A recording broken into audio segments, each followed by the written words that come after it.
उसका 7वां अध्याय की 8वीं आयत को पढ़ेंगे।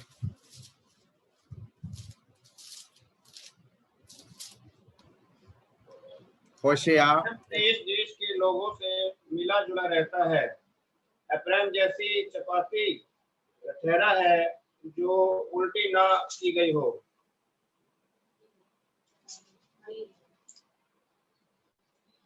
Praise God. सब पढ़े, फिर से एक बार पढ़े। एफ्रेम देश देश के लोगों से मिला जुला रहता है, एफ्रेम ऐसी चपाती ठहरा है जो उल्टी ना की गई हो। आमीन। होशिया नबी के पुस्तक से इन दिनों में हम परमेश्वर का वचन का अध्ययन, शिक्षा पा रहे हैं। इस्राएली लोग जब परमेश्वर से दूर होकर परमेश्वर ने दिया हुआ व्यवस्था, कानून, उसका उल्लंघन करते हुए वे अपने मर्जी के अनुसार, अपने बुद्धि के अनुसार आराधना कर कर केवल परमेश्वर का नाम कहने के लिए, वो एक नाम मात्र,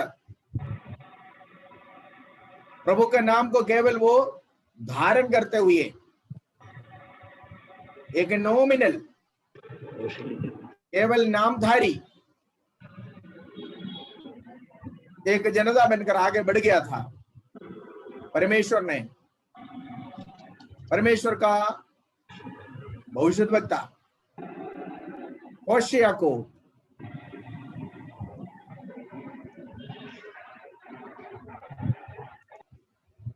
कोई अपने ऑडियो मत खोलने का है, ओके। होशिया को परमेश्वर ने खड़ा किया। होशिया ने परमेश्वर के प्रति बड़ी जलन और तीखा अनुभव से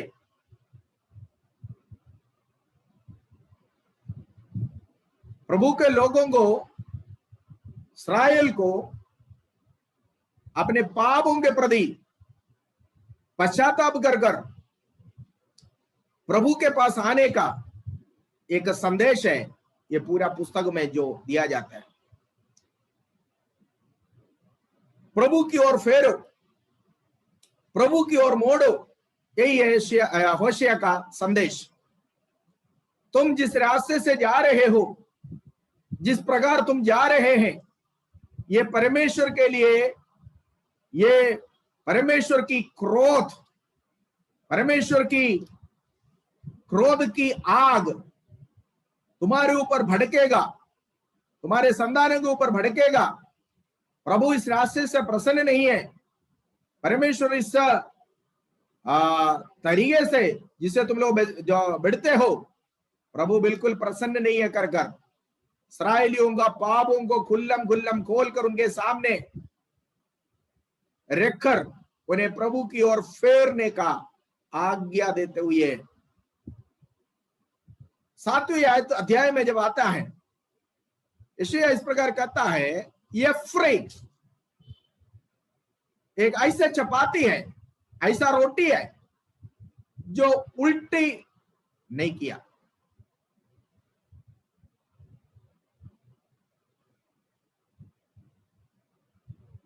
एफ्रेम को यहां पर कई नाम देकर या कई चीजों से तुलना कर कर इस अध्याय में होशिया ने भी कहता है। यहां पर पहला नाम जो इस्राएल को दिया हुआ, एफ्रेम को दिया हुआ है, वो यह है कि वो एक ऐसा चपाती है कि जिसको पलटा नहीं गया। रोटी बनाने वाले को मालूम है, तवे में रोटी अगर आपने डाला, उसको पलटने की जरूरत है। क्यों? नहीं है तो वो एक साइड जलता रहेगा, एक साइड पकेगा, दूसरा साइड नहीं पकेगा। वो रोटी किसी काम का नहीं है, खाने लायक नहीं है। देखने में रोटी का शेप होगा, हो सकता है आटे से बनाया हुआ है, सब कुछ है, आग में पकाया भी है, आग पर तवे पर डाला भी है, पर वो प्रॉपर रोटी नहीं है, वो सही रोटी नहीं है। कारण यह है कि वो चपाती पलटी नहीं किया गया है। यहां पर एफ्रेम के बारे में कहता है, एफ्रेम एक ऐसा रोटी है, ऐसा चपाती है जो पलटी नहीं किया गया है। इस वचन में हम लोग गहरा उतरने से पहले हम सबसे पहले देखिए एफ्रेम कौन है। एफ्रेम याकूब का बेटा योसेफ का 2 बेटों में से एक है, और योसेफ ग्रह का नाम, या बाद में योसेफ का नाम इसी ग्रह को, इसी बेटे के नाम से दिया गया है, एफ्रेम। योसेफ के जीवन के बारे में आपको मालूम है, योसेफ का बेटा था एफ्रेम। आगे चलकर जब याकूब का 12 संतानों के नाम पे जो गोत्र गिना गया, योसेफ के बदले एफ्रेम का नाम गिना गया था। इतना तक परमेश्वर ने, याकूब ने एफ्रेम को आशीष दिया। योसेफ अपने दोनों बच्चों को याकूब के मौत से पहले आशीष देने के लिए याकूब के पास लाया, तो योसेफ को देने वाला आशीष याकूब ने एफ्रेम को दिया था। वो एफ्रेम जो एक गोत्र के तौर पर गिना गया, यद्यपि वो याकूब का पोता है, तो भी याकूब का बेटा योसेफ को मिलने वाला दर्जा, योसेफ को मिलने वाला आशीष, योसेफ के बदले परमेश्वर ने याकूब के द्वारा आशीष दिया हुआ वो गोत्र, अभी उसका कंडीशन क्या है, उसकी अवस्था क्या है?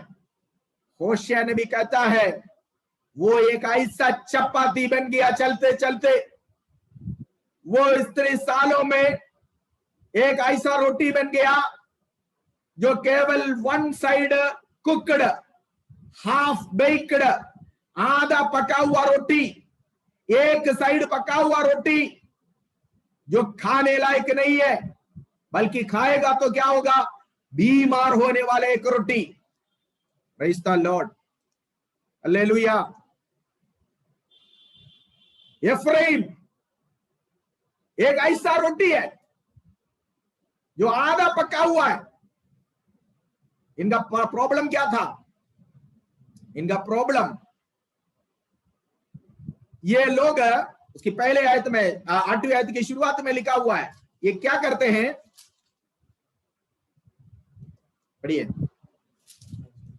एफ्रेम देश के लोग, एफ्रेम देश के लोगों से मिला जुला रहता है। इनका प्रॉब्लम यही है, सुनिए, पवित्रताई के लिए अलग किया हुआ लोग, अलगदाई के लिए अलग किया हुआ लोग, परमेश्वर की व्यवस्था सौंपा हुआ लोग, परमेश्वर की व्यवस्था के लिए बुलाया हुआ लोग, अब भी देश देश के लोगों से मिला जुला हुआ है। निकल आओ, निकल आओ, उनके बीच में से निकल आओ, कोई भी अशुद्ध वस्तु ना छूना। यहोवा के नियम संदूक को उठाने वाले, तुम उनके बीच में से निकल आओ, कोई भी अशुद्ध वस्तु ना छूना, तो मैं तुम्हारे लिए पिता और तुम मेरे लिए पुत्र और पुत्रियां बनोगे। अगर तुम ऐसा एक अलगदाई का जीवन बिताओगे, अन्य जातियों में से हटकर, उनकी आराधना से हटकर, उनकी व्यवस्था और कानून से हटकर, उनकी रीति रिवाजों से हटकर, मैंने तुम्हें दिया हुआ व्यवस्था के अनुसार, मैं तुम्हें सौंपा हुआ कानून के अनुसार एक पवित्रताई का, एक अलगदाई का अगर जीवन तुम बिताओगे, तो मैं तुम्हारे लिए पिता और तुम मेरा पुत्र और पुत्रियां बनेगा।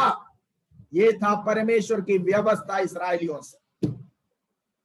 लेकिन सुलेमान राजा के समय के बाद, सुलेमान के समय तक इस्राएल पूरा 12 गोत्र एक था।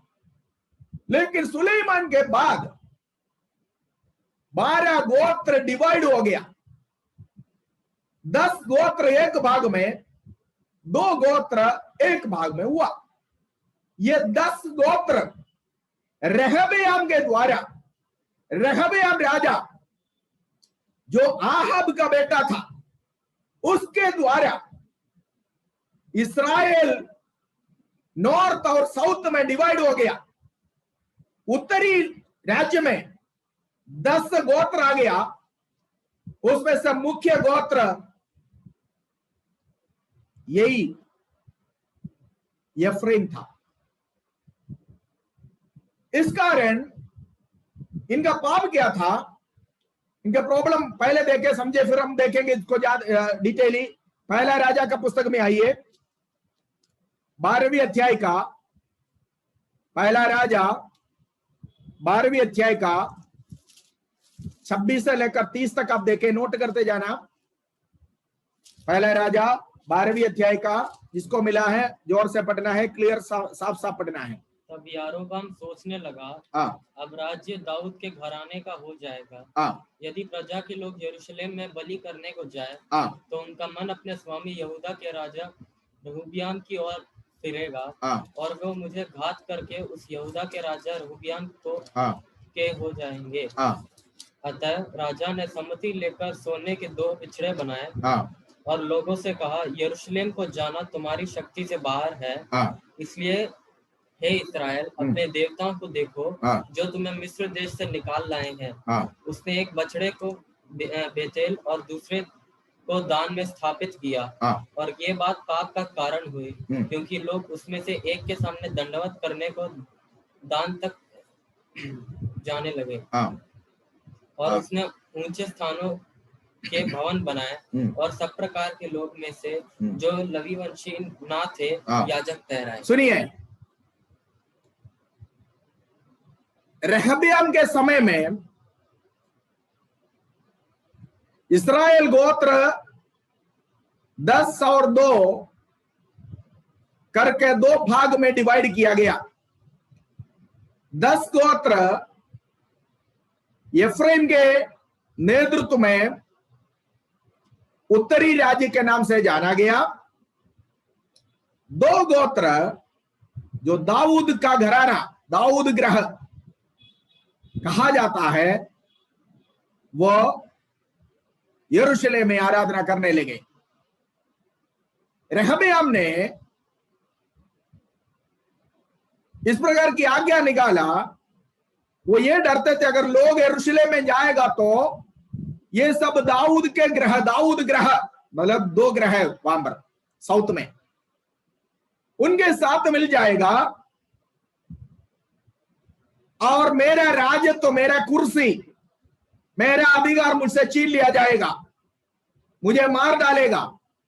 इसलिए उसने क्या किया है, उसने 2 बछड़े को बनवाया। ये 2 बछड़े को बनवाकर लोगों से कहा, तुम लोगों की बस की बात नहीं है यरूशलेम तक जाकर आराधना करना। इसलिए क्या करना है, तुम्हें दान में जाओ और बेथेल में जाओ, दोनों जगहों में एक एक बछड़ा खड़ा कर दिया। आज भी यही हो रही है। आज लोग उपदेश नहीं देखते, आज लोग परमेश्वर का वचन नहीं मानते। नजदीक कहीं कुछ मिल जाए तो वहां जाते हैं। आज का भी कंडीशन यही है। नया दिन की कलीसिया भी यही हालत में आज। शॉर्टकट। रहब्याम ने बोला कि तुम क्या करना है, बेथेल में और दान में 2 बछड़ों को इन्होंने खड़ा करके बोले, यही है वो ईश्वर तुम्हें मिस्र देश से छुड़ा कर लाया। आपको याद होगा निर्गमन की पुस्तक 32 में 32वां अध्याय में इनकी पूर्वजों ने ऐसा काम किया था। उस समय एक महासंहार हुआ था मूसा के द्वारा, है ना। हारून जो लेवी गोत्र का था, हारून ने लोगों को मूसा के अनुपस्थिति में आगे आगे चलने के लिए एक बछड़ा बनाकर दिया।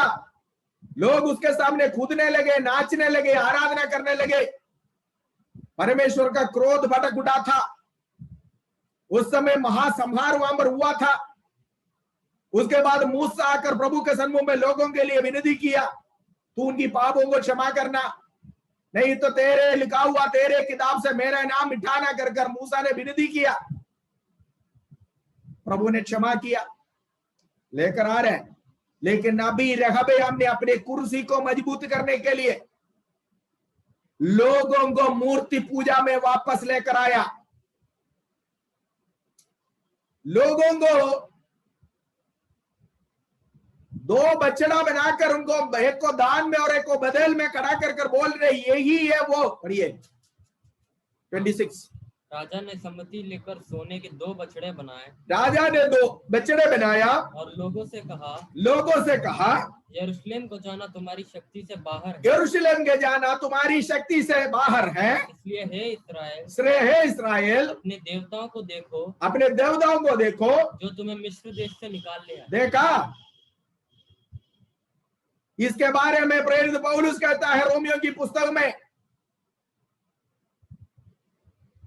सर्वशक्तिमान परमेश्वर को वे लोगों ने खास खाने वाला बैल के समान तुलना किया। यहां पर रहब्याम कहता है नारायण दरियामो, ये कौन है मालूम है आपको? याहाब का बेटा है। आहाब के समय ठीक था इस्राएल, लेकिन आहाब की पत्नी इजबेल जो थी उसने बाल देवता का पूजा करने वाला था। इस कारण इजबेल के इन्फ्लुएंस के कारण आहाब भी जीवित परमेश्वर को छोड़कर उस बाल देवता का पूजा करने लगा। तो आहाब के समय से लेकर इस्राएल में जीवित परमेश्वर की आराधना को छोड़कर देवी देवताओं का पूजा करना शुरू हो गया। नाम यहोवा का है, आराधना देवता का है। आज भी यही है, आज भी यही है। कलीसिया है, नाम यीशु मसीह का है, लेकिन आराधना देवता की हो रही है। बथेल में और दान में रहब्याम ने जो मूर्ति खड़ा किया, कह रहे यही तुम्हारी देवता है जो तुझे मिस्र देश में लेकर आया। इतना दूर है, यरूशलेम तक जाने की जरूरत नहीं क्योंकि दूर है। ले आज भी यही है, लोग उपदेश को नहीं देखते। वहां प्रचार करने वाला खरा उपदेश है कि नहीं ये नहीं देखते। फिर सभा नाम कलीसिया है, लेकिन उस कलीसिया में क्या पवित्रदाई का वचन की घोषणा होती है? अलगदाई की वचन की घोषणा होती है? मनफुराद का वचन की घोषणा होती है? होगा तो हमारे कंडीशन में होगा। कैसे? इतने ही रहेगा। ऐसा कलीसिया, ऐसा झुंड जहां पर क्लियर कट उपदेश कहा जाए, वहां भीड़ नहीं लगेगा। वहां भीड़ नहीं लगता। लोगों को आज भीड़ चाहिए दुनिया को दर्शाने के लिए। मेरे पास इतना लोग है, हमारे कलीसिया में इतना लोग ये कहने के लिए, लेकिन खरा उपदेश एक बार प्रचार करके देखे, पता चलेगा कितना वहां टिकेगा। नहीं टिकेगा, कारण लोग ये उपदेश पसंद नहीं करता है। उन्हें बथेल और दान अच्छा लगता है, यरूशलेम अच्छा नहीं लगता।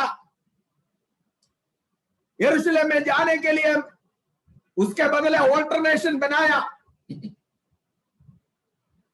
उसके बदले एक ऑप्शन दे दिया बथेल में और दान में। जो आपको ठीक लगता है, जो आपको अच्छा लगता है, जो आपका नजदीक है, तो वहीं जाओ जी। आज लोग केवल कलीसिया का नाम से संतुष्ट है। हाँ हम भी जा रहे हैं, लेकिन हमारे पादरी तो आधा मूंछ रखते हैं, आप तो नहीं रखते हो। हमारे पास्टर जी तो फ्रंजदारी रखते हैं, आप तो नहीं रखते हो। हमारे पास्टर क्या पास्टर नहीं है? हमारे क्या कलीसिया नहीं है? हम क्या बाइबल नहीं पढ़ते हैं? क्या हमारे उधर बाइबल नहीं प्रचार करते हैं? सब कुछ है, नाम है, पर क्या है? यहां पर लिखा एफ्राइम अन्य जातियों से, जाति जाति के लोगों से मिला जुला है। कलीसिया तुझे बिल्कुल अलग होकर, बिल्कुल अलग होकर, अन्य जातियों से अलग होकर, अन्य जातियों के समान चलने के लिए नहीं, उनके नाई फैशन, उनके नाई पहनावा, उनके नाई वो करने वाले हर काम करने के लिए नहीं बुलाया। एक अलग नियम तुम्हारे हाथ में दिया हुआ है, एक अलग व्यवस्था आपके हाथ में सौंपा हुआ है। Praise God. केवल नाम से, इस्राएली लोगों के पास केवल नाम था, कहते कि हम यहोवा का, हम इस्राएल है, पर पूजा किसकी करते हैं, आराधना किसकी करते हैं? बाल का करता है, बेचड़े का, क्योंकि इसकी मां बाल देवता की पूजा करने वाली थी। उसने जीवित परमेश्वर के तुलना उस बाल देवता से किया और परमेश्वर के लोगों से पाप कराया। यही था एफ्राइम की गलती। एफ्राइम जिसको परमेश्वर ने अलग होने के लिए बुलाया, व्यवस्था दिया, कानून दिया। 8वीं आयत में लिखा हुआ है, होशिया पुस्तक, होशिया के पुस्तक 7 की 8 में लिखा हुआ है, एफ्राइम देश देश के लोगों से मिला जुला रहता है, जातियों से मिला जुला रहता है। नहीं अर्थ बंदा मिला जुला रहने का मतलब हम में और आप में कोई फर्क नहीं है। परमेश्वर मिला जुला रहने के लिए नहीं बोला। थ्रू आउट द बाइबल देखो, प्रभु ने चेतावनी दी, अलग हो जाओ, अलग हो जाओ, अलग हो जाओ, अपने आप को अलग रखो, अपने आप को बचा कर रखो, उनके साथ मिलना नहीं, उनके साथ जुड़ना नहीं। आज कलीसिया कहां जा रहे? नया नियम की कलीसिया की हालत आज क्या है? यही है, दुनिया वालों के साथ मिला जुला है, दुनिया वालों के साथ मिल गया है, दुनिया वालों के साथ हाथ मिलाया हुआ है। Praise God, hallelujah. केवल नाम से फर्क है, बाकी सब उन्हीं के जैसा। अन्य जाति करने वाला हर काम आज कलीसिया में दिखता है। अन्य जाति जैसे करता है, जैसे बोलता है, सब कुछ आज कलीसिया में भी दिखता है। Praise God. मरचिड़ा तो दोषा, पलटी नहीं किया हुआ चपाती, मतलब पक्का नहीं है सही तरीके से। दोनों तरफ का रोटी जब पके तब वो खाने लायक होता है। एक साइड पका हुआ रोटी अगर खाए, रोटी का दूसरा साइड कच्चा है, वो खाएगा तो बीमार हो जाएगा, किसी के लिए आशीष का कारण नहीं होगा।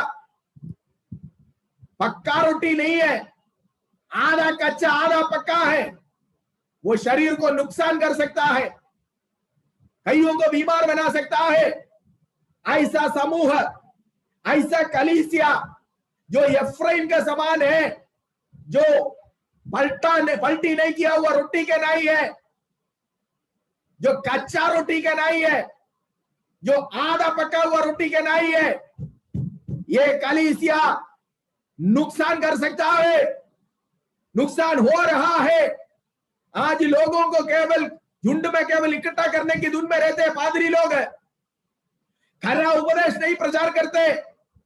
मन फिराव के बारे में कलीसिया में उपदेश नहीं है, पवित्रताई के बारे में उपदेश नहीं है, अलगदाई के बारे में उपदेश नहीं है। बोलेगा तो कलीसिया काली हो जाएगा। इसलिए एफ्राइम के नाई, नया नियम की कलीसिया भी एक पलटे नहीं किया हुआ रोटी के समान, कच्चा रोटी, कच्चा ब्रेड जो नुकसान कर सकता है। इसी अवस्था है हमारे वर्तमान समय की कलीसिया की हालत है ये। पक्का रोटी खाने से गड़बड़ नहीं होता पेट, लेकिन कच्चा रोटी खाया, कच्चा आटा, वो नुकसान कर सकता है। इसी प्रकार पानी, उबला हुआ पानी नुकसान नहीं करता, लेकिन गुनगुना हुआ पानी नुकसान करता है। नया नियम की कलीसिया को देखकर कलीसिया का स्वामी प्रकाशित वाक्य में इस प्रकार कहता है, क्या कहता है? लवोदिकिया की कलीसिया को लिखा, तू ना तो ठंडा, 3 का 7, तू ना तो ठंडा ना तो गर्म है, तू गुनगुना है। क्या करेगा? ठंडा पानी पियो, नुकसान नहीं होता। उबला हुआ पानी पियो, नुकसान नहीं होता। गुनगुना हुआ पानी अगर पी लिया, वो शहद को नुकसान कर सकता, शरीर को नुकसान कर सकता। इसलिए प्रभु कहता, मैं तुझे अपने मुंह से उगलने पर हो, उमंडगाले। Praise God. ये है वर्तमान कलीसिया का अवस्था। क्या है? ना ठंडा ना गर्म। कारण क्या है? क्योंकि एफ्राइम के नाई नया नियम की कलीसिया दुनिया के साथ हाथ मिलाया। नया नियम की कलीसिया भी जाति जाति के लोगों के साथ मिली जुली में है। इस कारण प्रभु लवोदिकिया की कलीसिया से कहता है, तो ना तो ठंडा ना गर्म, पढ़ो, मैं तेरे कामों को जानता हूँ, मैं तेरे कामों को जानता हूँ, तू ना तो ठंडा है, तू ना तो ठंडा है और ना गर्म है। भला होता कि तू ठंडा या गर्म, भला होता तू ठंडा या गर्म। हाँ, इसलिए कि तू गुनगुना है, इसलिए कि तू गुनगुना है। देखिए, किससे काम का नहीं है ये। एक कच्चा रोटी किससे काम का नहीं है। एक रोटी जो पलटी नहीं किया गया है, दोनों साइड जो पक्का नहीं है, वो रोटी फेंकने के अलावा, कूड़ा दान में डालने के अलावा वो खाने लायक नहीं है। ठीक इसी प्रकार पानी अगर ठंडा है तो नुकसान नहीं करता, गर्म है तो नुकसान नहीं करता, गर्म नहीं उबला है तो नुकसान नहीं करता, और ठंडा भी नहीं गर्म भी नहीं, इसकी बीच के स्टेज होते है गुनगुना हुआ पानी पिएगा तो वो शरीर को नुकसान कर सकता है। इसलिए प्रभु कहता है, मैं तुझे अपने मुंह से उगलने पर हो, यानी I will spew you out of my mouth, क्योंकि तू गुनगुना है। एक ऐसा गुनगुना स्टेज में पहुंच गया। एफ्रेम के नाई चलते चलते अन्य जाति के साथ, जाति के लोगों के साथ नया नियम की कलीसिया हाथ बनाया, हाथ मिलाया, उनके अनुसार चलने लगे, दुनिया कलीसिया के अंदर घुसने लगे, दुनिया के फैशन कलीसिया के अंदर घुसने लगे। पादरी लोग भी, पादरी लोगों को भी आज देखो, पता नहीं चलता कि ये पादरी है कि कोई फिल्म स्टार आया हुआ है।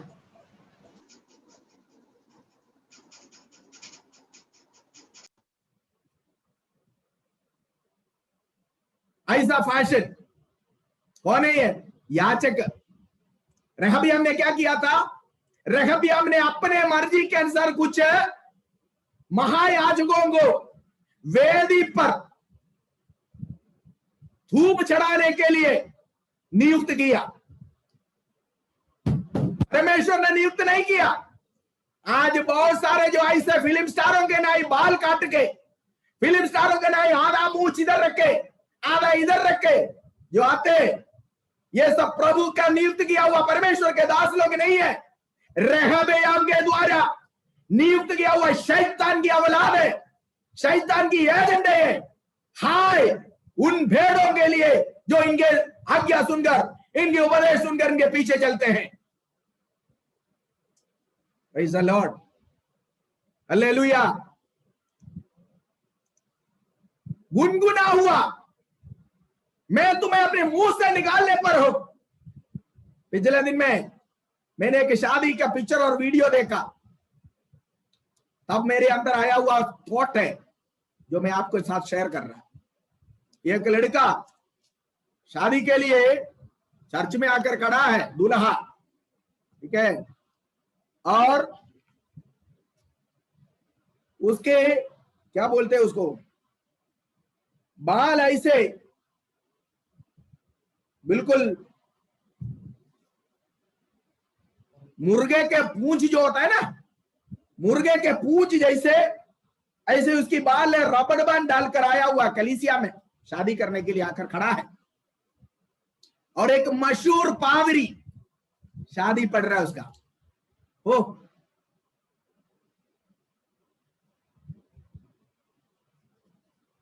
मैंने बाद में पता किया ये लड़का कौन है, ये लड़की कौन है। तब पता चला एक फेमस गीत राइटर, लोग मेरी क्यों वेंडा, लोग तीरिंबम वेंडा, ऐसा करके दुनिया मुझे नहीं चाहिए, दुनिया की अभिलाषाएं मुझे नहीं चाहिए, कर कर आत्मिक गीत लिखा हुआ एक पादरी का बेटा है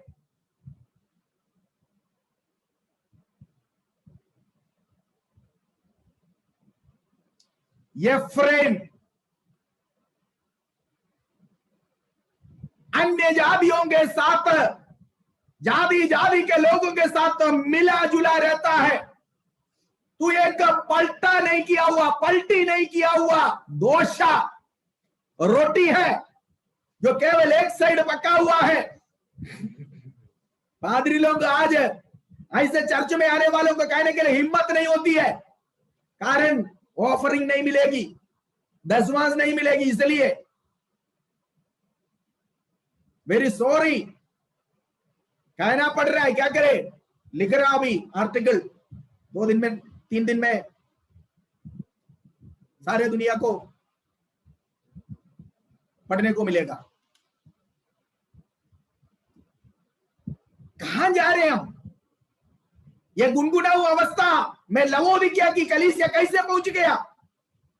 नया दिन की कलीसिया इस अवस्था में कैसे पहुंच गया? रहबयाम ने जो किया यही काम है जो आज बहुत सारे पादरी लोग जो करते हैं। बस उधर मत जाओ, इधर ही रहो, और उसके लिए व्यवस्था दिया, एक मूर्ति को इधर भी खड़ा कर दिया, एक मूर्ति को उधर भी खड़ा कर दिया, यरूशलेम में मत जाओ। ठीक है, लोगों को आज सुविधा चाहिए, नजदीक है भाई, कभी भी बुलाए तो पादरी साहब दौड़ कर आएगा हमारे पास। सुविधा चाहिए, उपदेश नहीं चाहिए। आज लोगों को खाली सुविधा चाहिए, उपदेश नहीं चाहिए। अलगदाई का, पवित्रदाई का, मन फिरार का उपदेश घोषणा करो, कलीसिया काली। भाई चलो, खासतौर पर शादी की विषय जब आता है, मर्जी के अनुसार शादी करना, हमारे इधर से भी एक गया, मैंने बोला नहीं हो सकता। भाई चलो, नहीं हो सकता, वचन में स्पष्ट रूप से लिखा हुआ है, विश्वासी अविश्वासी के साथ असमान जुए में न जूतना। विश्वास में आने से पहले किया हुआ शादी मंजूर है, लेकिन विश्वास में आने के बाद एक लड़का या एक लड़की अविश्वासी के साथ शादी रचने का प्लान बनाकर आएगा तो मैं बोलूंगा नो, नहीं हो सकता। कलीसिया में रुके ना रुके, प्रेज गॉड, हालेलुया। प्रभु को नहीं जानता था तब किया, ठीक है, वो प्रभु ने भी माफ कर दिया, लेकिन प्रभु में कहते हम प्रभु के संतान है, कहते हम प्रभु के बेटे हैं, कहते हम प्रभु के बेटी है, कहते हम प्रभु के जो जन है, तो तुम कौन है? कौन है? मारे चिड़ा तो दोषा, एक साइड पका हुआ, मतलब प्रभु केवल मतलब के लिए, बाकी सारे काम के लिए दुनिया चाहिए। एफ्रेम जाति जाति के लोगों के साथ हाथ मिलाया, इस कारण क्या हो गया? इस कारण प्रभु कहता है कि तू किसी काम का नहीं है। जिस मकसद के लिए मैंने तुम्हें चुना, वो मकसद तुम्हारे द्वारा पूरा नहीं हो रही है। हालेलुया। जवान नौजवान लड़के और लड़कियां जैसे भी आएगा ना, वो देख कर पादरी साहब आंख बंद करके प्रचार करो,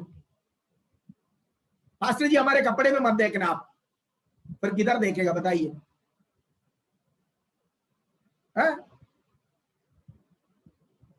पहले समय में ऐसा था कि पैसा देकर अच्छा कपड़ा खरीद, मतलब बिना कट्टे फट्टे कपड़ा पहनते खरीदते थे। आज 1500, 1600, 2000 देख के जीन्स खरीद कर ले आएगा, पूरा कट्टा फट्टा।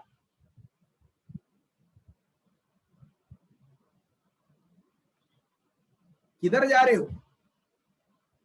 परमेश्वर को सबसे अधिक हम अपमानित करने वाले काम है ये। प्रेज़ गॉड, सबसे अधिक हम परमेश्वर को अपमानित करते हैं इन चीजों से। एफ्रेम के नहीं रहना। एफ्रेम को प्रभु ने कहा तो बिना पलटा किया हुआ रोटी है, किसी काम का नहीं है। लवोदिकिया की कलीसिया गुनगुना हुआ अनुभव में है, मतलब वर्तमान समय, ये समय वर्तमान समय की कलीसिया।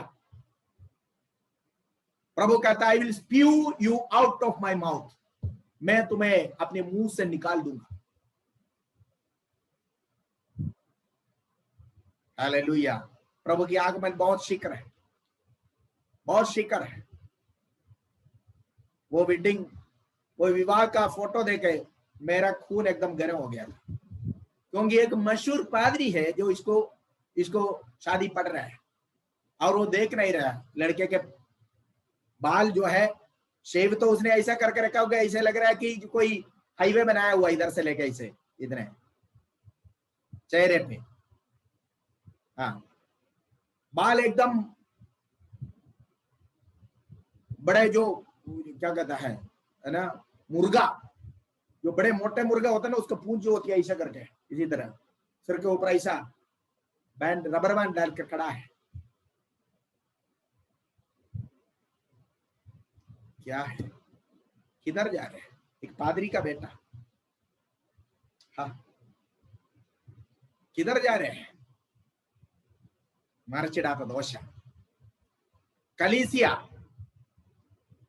ऐसा नहीं होना चाहिए।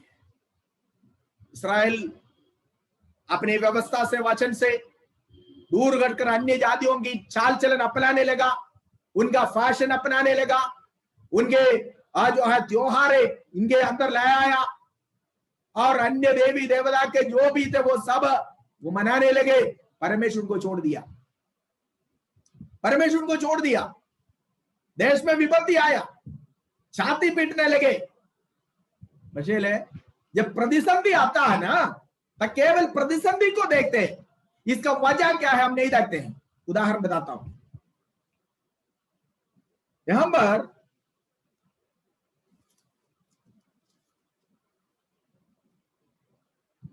हम देखते हैं दान में और बेथेल में ये दो बछड़ों को खड़ा कर सारे आइडल वर्शिप, सारे मूर्ति पूजा शुरू कर दिया, क्योंकि लोगों को खुश करना है। वरनोरे संतोषिപ്പിക്കാൻ ഉപദേശിയുടെ ജോലി, कलीसिया में आने वाले खुश कराना नहीं एक पास्टर का काम। Praise God. आज लोगों को खुश कराने वाले पादरी आए ज्यादा। क्यों? क्योंकि लोग दुनिया नहीं छोड़ना चाहता है, दुनिया नहीं छोड़ना चाहता है। ये दुनियादारी इससे अलग हो जाओ कर वचन प्रचार करने का हिम्मत होना चाहिए, वो नहीं है, क्योंकि लोग कम होंगे।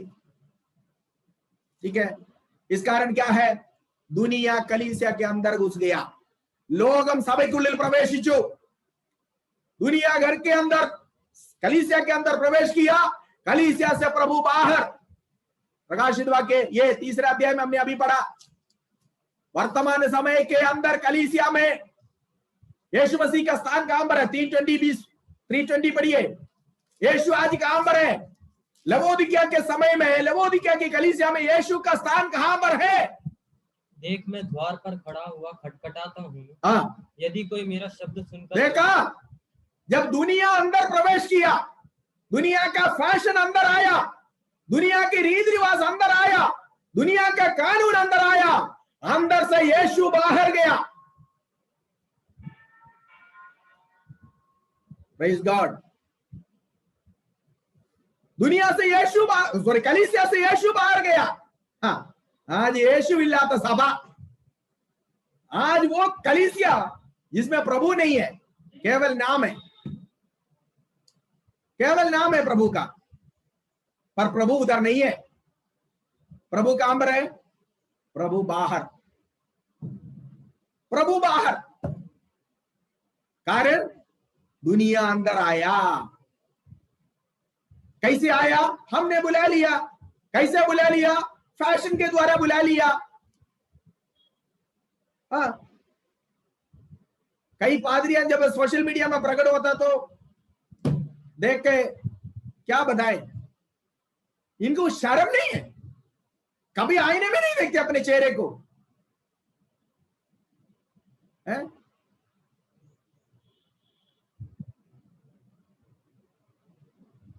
Praise God. फिल्म स्टारों के नाई, पॉलिटिकल लीडरों के नाई, अपने फिजिकल अपीयरेंस तक। Praise God. और खुद का अंधा है वो क्या लोगों को अंधा रास्ता दिखाएगा? अंधे अंधे को रास्ता दिखाया तो आपको मालूम है नतीजा क्या है? यही हो रही है। सो इस्राएल की रेहब्याम के समय से जब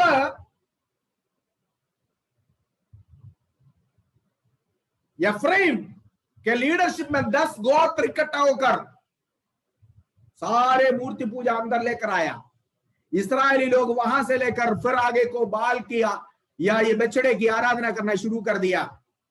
नतीजा प्रभु उनको दंड दिया, देश में पर देश को प्रभु ने न्याय किया। आगे के इतिहास जब आप पढ़ते हैं तो इस्राएल के लाइफ में परमेश्वर ने बहुत बड़ी विपत्तियां भेजता रहा। प्रॉब्लम जब आते हैं तब ये लोग चिल्लाते हैं, पर ये खुद को नहीं देखते क्या है। देखिए, पढ़िए उसकी वापस आइए होशे नबी के पुस्तक 7 की 9वीं आयत को पढ़िए। परदेशियों ने उसका बल तोड़ डाला, परंतु वह इसे नहीं जानता। देखा इधर संभव, उनका बल खो गया लेकिन नहीं देखा, वो पता नहीं चला। कारण क्या है? कारण उनका बल खो गया। परदेशियों ने, कौन है ये परदेशी? जिससे अलग रहने के लिए प्रभु ने कहा, जाति जाति के लोगों से अलग होने के लिए प्रभु ने कहा। कुरिन्थियों की पत्री 6वां अध्याय का, पहला कुरिन्थियों की पत्री 6वां अध्याय का 13 से लेकर 17 तक अगर आप पढ़े, वहां पर अलगदाई का एक लिस्ट वहां पर दिया हुआ, एक प्रमाण और एक कानून, एक व्यवस्था वहां पर दिया हुआ है। पहला कुरिन्थी या दूसरा कुरिन्थी 6वां अध्याय का 13 से जब आप पढ़ेंगे तो पढ़िए। हाँ पढ़िए, सॉरी सेकंड कोरिन्थियंस है, सेकंड कोरिन्थियंस दूसरा कुरिन्थी में। हाँ, अविश्वासियों के साथ असमान जुए में ना जुटाओ, क्योंकि धार्मिकता और अधर्म का क्या मेल जोल, या ज्योति और अंधकार की क्या संगति, और मसीह का बलियाल के साथ क्या लगा, या विश्वासी के साथ अविश्वासी का क्या नाता, और मूर्तियों के साथ परमेश्वर के मंदिर का क्या संबंध, क्योंकि हम तो जीवते परमेश्वर के मंदिर हैं। जैसे परमेश्वर ने कहा है, मैं उनमें बसूंगा और उनमें चला फिरा करूंगा, और मैं उनका परमेश्वर होऊंगा और वो मेरे लोग होंगे। इसलिए प्रभु कहता है, उनके बीच में से निकलो और अलग उनके बीच में से, ऊपर बताया हुआ इन तमाम लोगों के बीच में से निकलो और अलग रहो, अलग रहो, अलग रहो। उनके बीच में से निकलो और अलग रहो। आगे, और अशुद्ध वस्तु को मत छुओ, अशुद्ध वस्तुओं को मत छुओ, तो मैं तुम्हें ग्रहण करूंगा, मैं तुम्हें ग्रहण करूंगा, और मैं तुम्हारा पिता रहूंगा, मैं तुम्हारा पिता रहूंगा, और तुम मेरे बेटे और बेटियां होंगे। आगे, ये सर्वशक्तिमान प्रभु परमेश्वर का, सर्वशक्तिमान परमेश्वर का ये वाणी है। सुनिए, ये है व्यवस्था।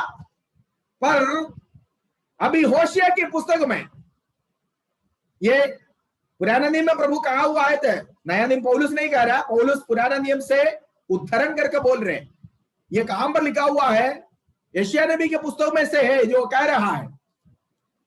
यशायाह नबी के पुस्तक में पुराना नियम को प्रभु ने ये कहा था, पर होशिया के पुस्तक में हम देखते हैं यहां लिखा हुआ है, अन्य जाति उसकी 9वीं आयत में क्या लिखा हुआ है? परदेशियों ने उसका बल तोड़ डाला, उसका बल तोड़ डाला, लेकिन पता नहीं चला। हिंदू सामयिक आज सभी कलीसिया में बल नहीं है। कारण क्या है? कारण ये अन्य जाति है। अन्य जातियों ने उसकी बल तोड़ा, लेकिन उसको पता नहीं चला। हाँ, क्यों? क्योंकि मानने के लिए तैयार नहीं है। हमारे अंदर दुनिया घुस गया, हम दुनिया वालों के साथ हाथ मिला दिया, दुनिया वालों के साथ हमने समझौता कर दिया, हमने अपने उपदेशों में समझौता कर दिया। ഉപദേശത്തില് ഞങ്ങൾ വെള്ളം ചേർത്തെന്ന്, हमने दूध में पानी मिलाया, ये मानने के लिए तैयार नहीं है। कॉम्प्रोमाइज तैयार नहीं है, मानने के लिए तैयार नहीं कि हमने दुनिया के साथ कॉम्प्रोमाइज कर दिया। ये मानने के लिए तैयार नहीं है कि हम दुनिया वालों के समान हो गया और हमने कॉम्प्रोमाइज कर दिया, समझौता किया। मानने के लिए तैयार नहीं है। इस कारण उन्हें पता नहीं चलता है कि उनका बल टूट गया, उनका बल गया। अन्य जातियों ने उनको क्या कर दिया है? अन्य जाति उनके बल को तोड़ डाला, लेकिन पता नहीं है, കാണുന്നില്ല, लेकिन वो देखता नहीं है। हालेलुया। यही है हमारी दशा आज, यही है हमारी अवस्था आज। ये सांसारिक अभिलाषाएं, ये सांसारिक फैशन पादरियों से लेकर पूरे सबके ऊपर बसरने के कारण यीशु कलीसिया के बाहर, नाम तो यीशु का है, प्रेज गॉड, हाँ नाम यीशु का, पर यीशु अंदर नहीं है। यीशु कलीसिया के बाहर खड़े होकर बोल रहे हैं, खाओ, खोलो खोलो, खटखड़ा रहा है, बेटा खोलो, बेटी खोलो, नहीं खोलेगा। आपको यहां पर कोई जगह नहीं है, आपका नाम सिर्फ हमें चाहिए, केवल हमें आपका नाम चाहिए, पर आपको हम अंदर बिठाएंगे नहीं। अंदर तो हमारा चलेगा। क्या चलेगा? हमारा दुनिया का दुनियादारी, दुनिया के हिसाब से हम चलेंगे, क्योंकि आप अंदर आएगा तो फिर हम एक कर नहीं पाएंगे। इसलिए यीशु को बाहर खड़ा कर दिया, नाम अंदर। Praise God. मरचिडाता दोष, उल्टा उल्टा नहीं किया हुआ रोटी, पलटी ना किया हुआ रोटी। एफ्रेम अन्य जातियों के साथ मिला जुला रहा। वो अन्य जाति उनका बल को खाया, बल को तोड़ा, पर वो देख नहीं रहा। नहीं उनका काना तो उत्तरी कार्यങ്ങൾ, आगे को पढ़िए। वे इसके सिर में कहीं कहीं, सुनिए, वे पूरा देश में पाप भरा हुआ, लेकिन देख नहीं रहा। उनकी पाप क्या था? 1 से लेकर 7वीं आयत तक आप पढ़ेंगे तो उधर का पाप वहां पर लिखा हुआ, देख नहीं रहा है। 7वां अध्याय के 1 से लेकर 7वीं तक अगर आप पढ़े, वहां पर उस देश का पाप के बारे में लिखा हुआ। കാണുന്നില്ല, उनके लिए पाप नहीं, दोनों अवरे समझते पापमല്ല, वो सब उनके लिए कोई पाप नहीं है। क्यों? क्योंकि दुनिया वाले कहते हैं कि भाई ये तो होता है, चलता है, सब कुछ होता है, कोई बात नहीं, ऐसे कर कर नारा लगाकर बैठा हुआ है। इधर അവർക്ക് പാപമല്ല। 1 से लेकर 7वीं आयत तक जब आप पढ़े, देश का पाप के बारे में वहां पर लिखा हुआ है। वो उस पाप को नहीं देखते हैं, बल्कि केवल उनके सामने आया हुआ झेलने वाला समस्या को देखते हैं। एक मनुष्य जब प्रभु के ओर से दूर भाग जाता है, वो अपने पाप को नहीं देखते हैं, मेरे पाप के वजह से ये हो रहा है नहीं देखते हैं, पर उनके सामने वो सामने करने वाला केवल समस्या को देखते हैं। അവരെ പ്രതിനിധീകരിക്കുന്ന, അഭിമുഖീകരിക്കുന്ന പ്രശ്നം മാത്രമേ കാണുന്നുള്ളൂ. പ്രശ്നത്തിന്റെ കാരണക്കാരനായിരിക്കുന്ന പാപത്തെ കാണുന്നില്ല. കാരണം ഈ ലോകത്തിന്റെ ദൈവം അവിശ്വാസികളുടെ മനസ്സിനെ കണ്ണിനെ കുരുടാക്കിയിരിക്കുന്നു. इस संसार का प्रभु उनके मन को अंधेर कर दिया, उनकी आंखों में पट्टी बांधा हुआ है। इस कारण वो केवल समस्या को देखते हैं और पाप को नहीं देखते हैं, क्योंकि दुनिया के साथ खात मिला दिया, दुनिया के साथ एक मिली भगत में चल रहे हैं। Praise God. और क्या करते हैं? 8 से लेकर पढ़िए, 8 और 9 आयत को पढ़िए। उसके सिर में कहीं कहीं पके बाल है, हाँ, परंतु वो इसे भी नहीं जानता। देखो, बाल पक गया, लेकिन इപ്പോഴും മൂഢ സ്വർഗത്തിലാ। बाल पकने के बावजूद भी एक फूलिश मैन के समान, एक निर्बुद्धि मनुष्य के समान, जो सोचता मैं अभी भी जवान हूं। इस्राएल कहता बाल पक गया, फिर भी तुम समझते नहीं हो कि तेरा बाल पक गया, अभी भी सोचता मैं 16 साल का लड़का हूं।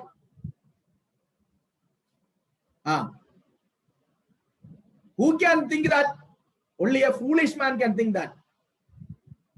बाल पक गया ये तक नहीं पता, मतलब एक बाल पका हुआ मनुष्य अभी भी एक बच्चे का जैसे हरकत करेगा तो उसको मूर्खी कहेगा ना, ये भी नहीं देखता।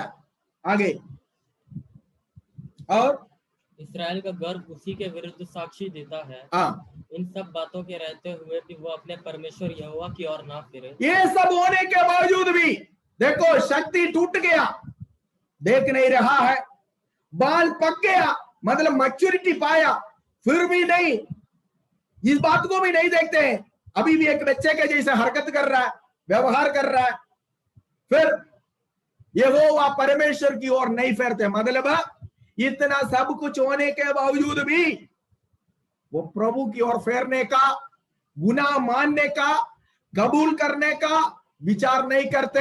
फिर क्या करते हैं? समस्या के लिए सॉल्यूशन ढूंढता है। आज दुनिया यही करता है, आज कलीसिया यही करता है। समस्या आया, क्यों आया नहीं ढूंढते हैं, पर आया हुआ समस्या को सॉल्यूशन समाधान करने के लिए यत्न करते हैं, कोशिश करते हैं। പ്രശ്നം വരുമ്പോൾ പ്രശ്നത്തിന് പരിഹാരമാണ് ഉടനെ തേടുന്നത്, കാരണം കണ്ടുപിടിക്കുന്നില്ല। കാരണം എന്താ? കാരണം പാപം, पाप के कारण समस्या आया, उसको नहीं देखते हैं, पर समस्या को देखकर उसके लिए समाधान ढूंढते हैं। यही इस्राएल किया। क्यों? क्योंकि वो अन्य जाति के साथ मिली भगत में आ गया था, हाथ मिलाया था। यहां पर जब पढ़ा था मुझे एक बात याद आ रही, शिमशोन के बारे में आप सुनते हो, इतना ताकतमंद था, शिमशोन को पता नहीं चला कि उसकी सामर्थ, उसकी शक्ति कब गया, कब गया था। दलीला के पास जब गया तब शक्ति था, दलीला के गोद में जब सोया तभी शक्ति था। शिमशोन के बाल जब काटा, जूड़े जब काटे, तब तक शिमशोन को पता नहीं चला कि उसकी शक्ति कहां गया। काटने के बाद उसको पता चला। Praise the Lord. कारण क्या है? शिमशोन एक फिलिस्ती स्त्री है, ये उधर जाना नहीं चाहिए था। फिलिस्ती लोगों के साथ इस्राएल का युगानुयुग का हमेशा की लड़ाई है, शत्रु है। प्रभु ने फिलिस्तियों से अलग रहने के लिए बताया गया था, पर शिमशोन वहां पर गया, हाथ मिलाया। परमेश्वर खींचा हुआ लकीर पार नहीं करना, परमेश्वर रखा हुआ अलगदाई की दीवार को मत तोड़ना, परमेश्वर रखा हुआ पवित्रताई की लकीर को पार नहीं करना। शिमशोन ने ऐसा किया, नतीजा सामर्थ गया, पता नहीं चला। शाऊल जो इस्राएल का पहला चुना हुआ राजा था, परमेश्वर की वचन की व्यवस्था का लकीर उसने पार कर दिया, परमेश्वर की वचन की व्यवस्था की बाउंड्री को उसने क्रॉस कर दिया।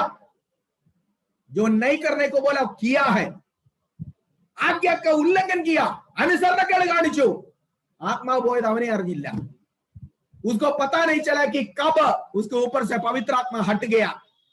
शिमशोन को पता नहीं चला कि कब उसके ऊपर से सामर्थ गया, कारण उसने दलीला के साथ समझौता किया, फिलिस्तियों के साथ समझौता किया, परमेश्वर की आज्ञा का उल्लंघन कर दिया। यही हुआ यफ्रेम के साथ भी। यफ्रेम अन्य जाति के साथ, देश देश के जाति के लोगों के साथ मिला जुला रहा, उनको अपने साथ मिला दिया। अलग रहने के लिए परमेश्वर ने निर्देश दिया, लेकिन ये उनके साथ जाकर मिल गया। अच्छा, कहने के लिए भी बात है, अयो नमक അവരെ കൂടെ നേടണ്ടേ എന്നാ ചോദിക്കുന്നത്, നീ നേടും കുറച്ച്। Praise the Lord. अन्य जाति के साथ जाकर शादी किया, परमेश्वर की व्यवस्था तोड़कर जाकर कोई लड़का लड़की जाकर शादी किया। जब पूछेगा तो जवाब मां बाप का ऐसा था, पास्टर जी प्रभु ने कहा ना सारे जातियों को चेला बनाओ, अगर अन्य जाति मेरे घर में आया तो वो भी प्रभु को जानेगा, मानेगा। हाँ, मानेगा मानेगा, वो तुझे लेकर जाएगा गड्ढे में। Praise the Lord. अलग रहने के लिए प्रभु ने दिया हुआ व्यवस्था, उसको बाउंड्री पार किया शाऊल ने, आज्ञा का उल्लंघन कर दिया, पवित्र आत्मा उसके ऊपर से हट गया, अभिषेक का तेल जिसके सिर पर गिरा वो अभिषेक की सामर्थ उसके ऊपर से हट गया। शिमशोन सामर्थी था, लेकिन दलीला के साथ जब उसने समझौता किया उसके ऊपर से सामर्थ गया। वो केवल एक कठपुतली बन गया, एक खिलौना बन गया फिलिस्तियों के हाथ में। हालेलुया। जिसने 1000 फिलिस्तियों को मार मार कर, अकेला मार मार कर पहाड़ बनाया, उसने अभी फिलिस्तियों के चक्की में बैठकर आटा पीस रहा है। क्या कारण है? कारण फिलिस्तियों के साथ समझौता किया। मरचिड़ाता दोषियागरुद। नया दिन की कलीसिया पलटी ना मारा हुआ, पलटी ना किया हुआ रोटी नहीं बनना चाहिए, पक्का हुआ रोटी बनना चाहिए। अगर पक्का हुआ रोटी है तो खाने लायक है, स्वादिष्ट है, तंदुरुस्तमंद होगा, वो दूसरों को आशीष का कारण बनेगा। एक पक्का हुआ रोटी नहीं है, आधा कच्चा आधा पक्का रोटी बीमार बना सकता है, दूसरों के शरीर की नुकसान कर सकता है, दूसरों के लिए आशीष के बदले श्राप का कारण बन सकता है। हम एफ्रियों के नाई ना बने। Praise the Lord. संसार में प्रभु ने मेरे कहा, जब तक जाने अलग अलाई का कानून, पवित्रताई का कानून थामे हुए आगे बढ़ना है। Praise the Lord. हालेलुया। उनको पता नहीं है, आगे बहुत सारी बातें 16वीं आयत तक बढ़ने के लिए मैं सोच रहा था, लेकिन समय समाप्त हो गया, इसलिए यहां पर समाप्त करता हूं। അവർക്ക് ഒന്നുമില്ല, ഒന്നും അറിയത്തില്ല, ഒന്നും കാണുന്നില്ല, कुछ भी नहीं देखते, कुछ भी नहीं देखते। बाल पक गया वो भी नहीं देखा, देश में विपत्ति आया वो भी नहीं देखा। Praise God. क्या देख रहा है? केवल समस्या देख रहे हैं, समस्या देखकर उसकी सॉल्यूशन के लिए भागता रहता है। अच्छा, समस्या का कारण देखो, वो नहीं देख रहे हैं। हालेलुया। इस कारण प्रभु ने कहा, they never turn back to me. അവർ എന്റെ അടുത്തേക്ക് തിരിഞ്ഞില്ല, वे मेरे ओर नहीं फेरा, वे मेरे प्रति नहीं आया, मेरी ओर नहीं आया, എന്റെ അടുക്കലേക്ക് തിരിഞ്ഞില്ല। हालेलुया। Praise the Lord. इस कारण बड़ी विपत्ति उनके जीवन में आया। हालेलुया। सो हमें आगे उसी आयत में 10वीं आयत में लिखा हुआ है, 10 से लेकर जब हम पढ़े, आंबर, दूसरा एक नाम दिया हुआ है पोट्टाप्राव, एक ऐसा कबूतर है ना। वो कौन सी आयत में है? 10 में 11वीं आयत को 10 को पढ़िए।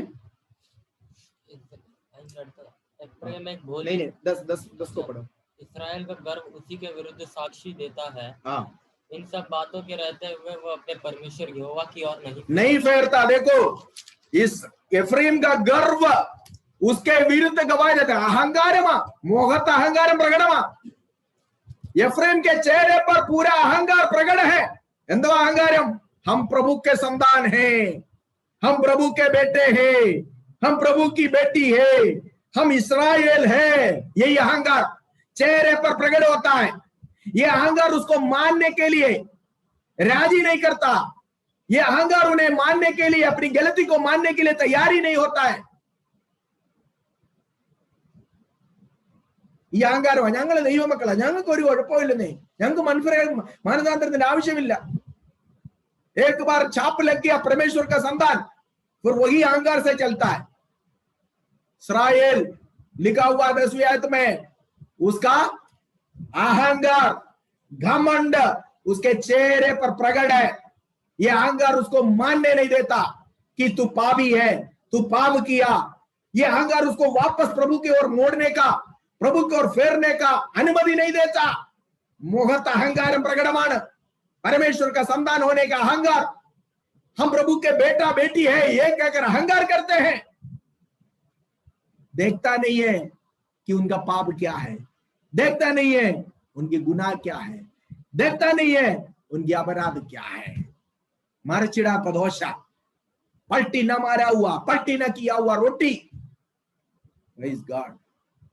11वीं आयत में लिखा हुआ है, इस्राएल एफ्रेम एक भोली पंडुकी के समान हो गया है, जिसके कुछ बुद्धि नहीं। देखो, निर्बुद्धि पट्टप्राव, एक निर्बुद्धि कबूतर, समझ रहा है, दिखने में बड़े भोले हैं, बुद्धीला। Praise the Lord. उसके बारे में आज बोलने के लिए समय नहीं है। प्रभु की आगमन देर हो गया तो बाद में कभी बोलूंगा, काफी सारी बातें उसके बारे में कहना था। Praise the Lord. एफ्रेम के नाई कच्चा पक्का ना रहे, पक्का रहे। Praise the Lord. कच्चा पक्का विश्वासी नहीं, आधा विश्वासी आधा दुनिया नहीं, दुनिया का समझौता नहीं। एफ्रेम के नाई जिस देश में रह रहे उस देश के अन्य जातियों के संग मिले जुला नहीं रहना, बल्कि प्रभु दिया हुआ व्यवस्था के अनुसार अलग अदाई का जीवन बिताना। अलग रहो, उनके बीच में से अलग रहो, उनकी रीति रिवाजों से अलग रहो, उनकी कानून से अलग रहो, उनकी व्यवस्था से अलग रहो। तुम्हें मैं एक नया नियम दिया हुआ हूं, तुम्हें मैं एक नया करार दिया है, तुम्हें मैं एक नया व्यवस्था दिया हुआ है, उस व्यवस्था के अनुसार जीना है। जातियों के अन्य जातियों के समान तुम नहीं होना है।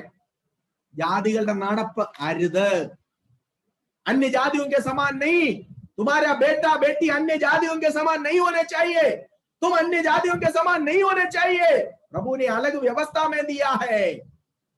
मरचिड़ाता दोष आगरुद, पलटी ना किया हुआ रोटी नहीं बनना चाहिए, एक पक्का रोटी, पक्का रोटी बनना चाहिए। गुनगुना हुआ पानी नहीं, बल्कि पीने लायक उबला हुआ पानी होना चाहिए। अगर गुनगुना है प्रभु का, तब मैं तुझे अपने मुंह से निकाल दूंगा। लवोदिकिया की कलीसिया गुनगुना होने के कारण, ना पक्का ना कच्चा होने के कारण, ना हॉट ना ठंडा ना गर्म होने के कारण प्रभु कलीसिया से बाहर हो गया और बाहर की दुनिया कलीसिया के अंदर हो गया। Praise the Lord. मन फिराए, हम वापस आए। प्रभु कहते ये सब कुछ होने के बावजूद भी वो देखता नहीं है, वो मेरी ओर फेरता नहीं है। प्यारे भाइयों बहनों, हमारी आंखों को बंद करे, वचन की ओर हम वापस आए, वचन में हम हालेलुया, वचन की हालेलुया स्थिरता में वापस आए, वचन की सच्चाई में वापस आए। हम प्रभु की ओर मोड़े, प्रभु की ओर फेरे। परमेश्वर वचनों के द्वारा हमें आशीष दे। Praise the Lord. हालेलुया। वचन के सामने हमारे जीवनों को समर्पण करें, आंखों को बंद करें, प्रार्थना करेंगे।